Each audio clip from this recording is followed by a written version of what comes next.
Mungu anao utajiri usiokuwa na nini? Na aibu. Mali isiyokuwa na aibu. Leo unapata pesa, naambiwa lali na mama yako mzazi. Utajiri wenye aibu. Mara tembea peko. Mara saa 12 ikifika usiwape hata hela. Utajiri ulio na aibu. Mungu ana uwezo. I swear before God, Mungu ana uwezo.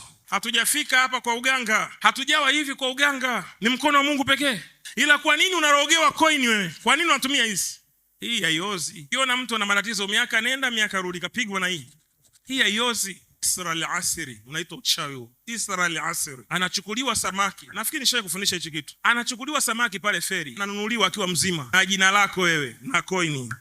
Analishwa. Alafu anapelekwa kwenye pango. Katikati ya maji marefu anaangushwa. Kama anavyotembea samaki, ndivyo na matatizo yake yatembea hivyo hivyo. Ndio maana kuna ndoa haziwezi kutulia milele. Iombewe na maaskofu, iombewe na mashehe wote. Haiwezi kutulia hiyo ndoa. Una ubaya gani wewe? Mpaka mwanaume kuacha. Na sio mmoja, zaidi ya 4. Una ubaya gani wewe? Yaani wewe una tabia gani mbaya mpaka kila mwanaume akuache? Jichunguze. Wenzio wanaoga. Mimi naongeaga ukweli tu. Wenzio wanaoga, wenzio sio wazembe. Wenzio wanahangaika. Hii ni Afrika, hauko Ulaya wewe. Hii ni Afrika. Riski tu. Mimi nimeona mtu anarogwa, amepika mayai, kakaanga mayai akarogwa. Wallahi na hapa. Nikiapa Kiislamu nimemaanisha. Karogwa dada wa watu, kakaanga mayai. Mtu anamroga mtu kakaanga mayai. Wewe ujiangalie. Umekosea wapi? Mbona mpambanaji sana wewe? Mbona kila kitu unafanya unaanzisha? Wapi unakosea? Mbona wao wanaenda mbele? Wao kwa hapo hapo. IPM wanapoongea, tuliza kichwa.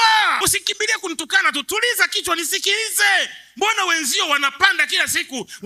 Imagine mtu anaagiza maroli 50. Wakati huu mmoja, wewe hela kula una. Mtu anaagiza mabasi 10 mapya. Wewe hela kumnunulia mama yako dawa huna. Ramso, mtu anajenga apartment 100 kwa wakati mmoja. Wewe hela kumpeleka mke kujifungua unakopa. Problem ni hii moja. Hamtaki kuamka wa Afrika. Hamtaki kuamka. Mkipewa kanuni mnaona ni ushirikina. Mkipewa vitu vya kuwafanya mpande kiuchumi. Ndio maana tuna watu kanisani wanasali Jumapili baba, alafu Jumatatu wanaenda wapi? Kwa waganga wao. Kwenye swala la uchumi tunao watu kanisani wanaenda kwa waganga.